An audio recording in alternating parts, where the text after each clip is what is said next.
Esse é um problema muito interessante.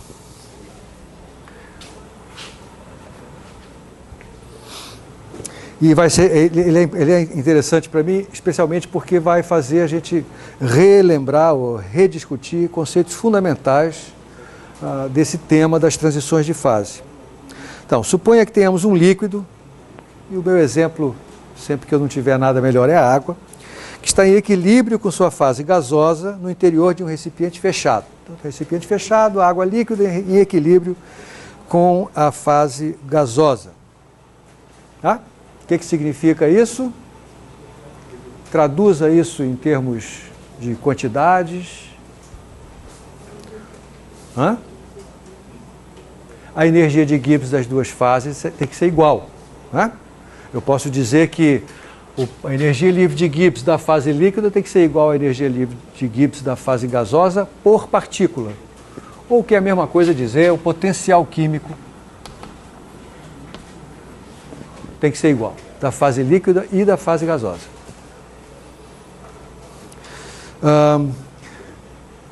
Muito bem. O que você pode dizer, o que você sabe dizer a respeito da pressão? Primeiro eu estou lendo o enunciado, Caio, e entendendo o que significa eu ter duas fases de uma mesma substância em equilíbrio. Se duas fases de uma mesma substância estão em equilíbrio, os potenciais químicos dessas duas fases têm que ser iguais. Certo? É isso que você não está lembrando. Lembre, para haver equilíbrio difusivo, bom, vamos lá. Para haver equilíbrio térmico, as duas temperaturas têm que ser iguais. Para haver equilíbrio mecânico, as pressões têm que ser iguais. Para haver equilíbrio difusivo, os potenciais químicos têm que ser iguais. Se eu tenho duas fases em equilíbrio, significa que a quantidade de partículas que vai de uma fase para outra é igual a que vai da outra para uma. Isso só acontece quando os dois potenciais químicos são iguais. Então, equilíbrio entre duas fases implica nos potenciais químicos serem iguais. Os potenciais químicos, lembra, são a energia de Gibbs por partícula, G sobre N. Nós tínhamos visto que G era diretamente proporcional a N, foi um dos resultados que a gente obteve por causa do fato de que essas quantidades são extensivas. Uma aplicação do teorema de Euler para funções homogêneas, lá uns 3 meses atrás. A gente mostrou isso de novo quando a gente obteve a equação de Gibbs do Rein. Mostramos outra vez que G tinha que ser diretamente proporcional a N e a constante de proporção era o potencial químico. Tá? Então, essa é a primeira coisa que eu queria relembrar só com a leitura desse texto. Mas veja, o que está acontecendo dentro desse recipiente é que eu tenho água na fase líquida e água, por exemplo, na fase gasosa e mais nada. Tá certo? O gás que está aqui é vapor d'água, é gás composto de moléculas de H2O. Tá bom? A gente sabe que nessa situação, como há equilíbrio, os potenciais químicos são iguais e a pressão exercida pelo gás é o que nós chamamos de pressão de vapor. E aí eu deveria ter sempre na minha cara o diagrama de fases, Então, eu estou num ponto qualquer aqui. Claro, eu estou num ponto sobre a fronteira de fase, porque eu estou dizendo que as duas fases estão em equilíbrio. E a pressão que corresponde a um ponto de equilíbrio de fase, nós chamamos de pressão de vapor. Muito bem, agora eu vou fazer o seguinte. Eu vou injetar dentro desse recipiente um outro gás. Um gás que é inerte, que não vai interagir com a água.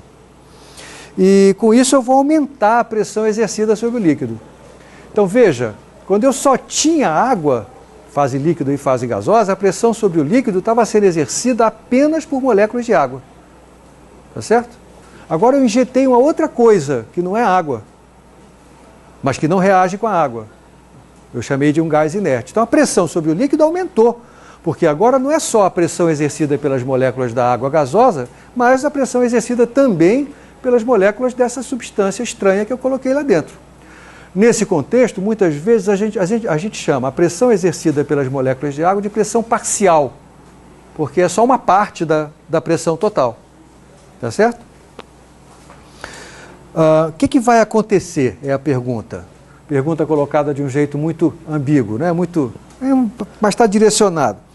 Vamos lá, para que o líquido permaneça em equilíbrio com sua fase gasosa, os potenciais químicos das duas fases devem mudar do mesmo tanto, porque eles eram iguais, eu quero que eles continuem iguais, então só tem um jeito, é a mudança de um ser igual à mudança do outro, tá certo?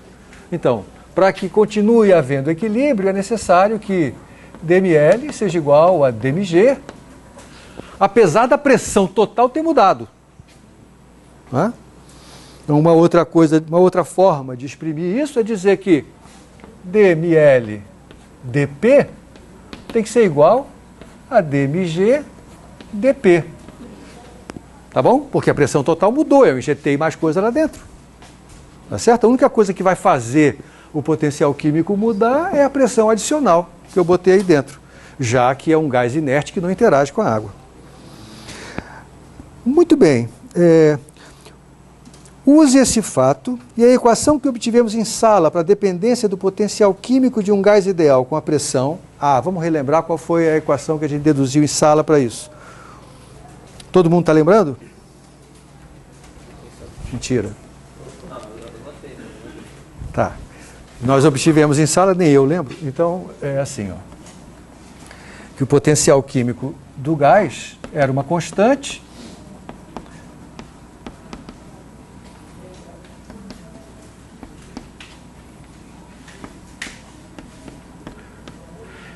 Log neperiano de P, e eu vou botar PV aqui para me relembrar que isso aqui se refere à pressão de vapor, ou seja, a pressão exercida pelas moléculas da mesma substância. Tá? Vou chamar isso de pressão parcial do gás, pressão parcial da água. Que no caso onde eu ainda não injetei nada, é exatamente igual à pressão total. Né? Muito bem. O que mais? Quero que você deduza uma equação diferencial para pressão de vapor de equilíbrio, esse PV, como função da pressão total. Quero que você trate os gases como ideais e suponha que nada do gás inerte seja dissolvido no líquido. Isso é uma aproximação. Quando eu injeto um gás inerte numa recipiente que tem as fases líquida e gasosa, algumas moléculas desse gás inerte acabam sendo dissolvidas no líquido. Tá? Eu vou desprezar esse efeito. Então, o líquido continua com a mesma composição que tinha antes, não tem nenhuma molécula desse gás inerte dissolvida dentro dele.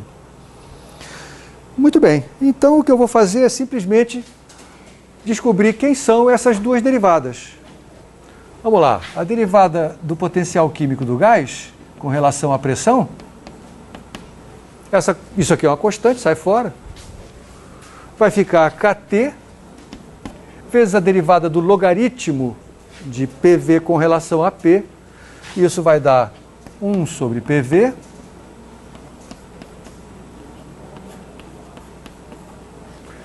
dPV dP, indicando para a gente que a pressão de vapor, a pressão parcial exercida pelas moléculas da água vai mudar porque apareceu um gás novo na parada. Tá certo? O que acontece com o líquido? Bom, no caso do líquido, o potencial químico do líquido eu vou escrever simplesmente como G, a energia de Gibbs, dividido pelo número de moléculas do líquido. Sou obrigado a supor que a pressão exercida pelas moléculas de água tem que mudar. Senão, não poderia haver equilíbrio, como eu vou lhe mostrar com mais clareza já já. Porque olha só, quem é a taxa de variação do potencial químico do líquido com a pressão? Isso vai ser 1 sobre NL, porque a quantidade de moléculas do líquido não vai mudar, porque não tem molécula do gás dissolvido dentro do líquido, então não vai mudar nada. E vai aparecer a derivada de G com relação a P, né? A rigor, isso aqui é uma derivada parcial, que eu estou mantendo a pressão fixa. Mas quem é a derivada de G com relação a P mesmo? É o volume. Então isso aqui é... Marcelo, veja. Não, professor, eu acho que eu me expressei mal. Quando eu perguntei isso, eu perguntei se esse P já tem a ver com o gás que está entrando. Sim, esse P é a pressão total. A pressão total. A pressão é exercida tanto pelas moléculas de água que estão na fase gasosa, quanto pelas moléculas do gás inerte que eu adicionei. Tá? E é por isso que aqui, dG, dP, essa é a pressão total, então isso aqui é o volume do líquido. Veja, o potencial químico do líquido vai com certeza mudar com a injeção desse gás inerte. Logo, esse aqui também tem que mudar, senão o equilíbrio não pode mais existir. Essas duas coisas têm que ser iguais, para que o equilíbrio permaneça.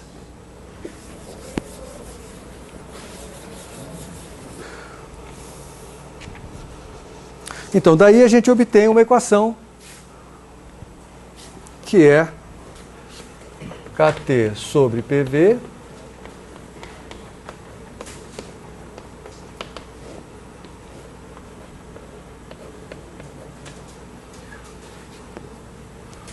essa aqui está.